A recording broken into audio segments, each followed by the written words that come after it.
Tiniyak ng DOJ na hindi makakaapekto sa integridad ng investigasyon sa flood control scam ang aligasyong bagman ni Pangulong Bongbong Marcos, si Undersecretary Jojo Cadiz.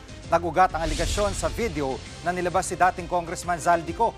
Ayon kay Ko, sinabihan daw siya ni Cadiz na nagalit ang Pangulo dahil sa mga nawawalang remittance. Si Cadiz ay isang Ilocano na matagal na umanong may ugnayan sa pamilya Marcos. Wala pang reaksyon si Cadiz sa akusasyon ni Ko. Paglilinaw ng DOJ, walang ginagampan ng papel si Cadiz sa flood control investigation.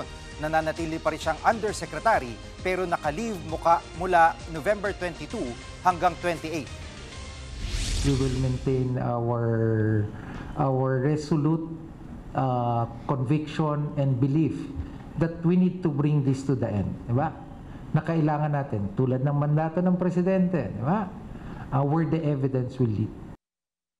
Mga kapatid, Jig Manikad po, pagdating sa mahalagang balita sa loob at labas ng bansa, dapat una sa lahat, mag-follow at mag-subscribe na sa social media pages ng News 5.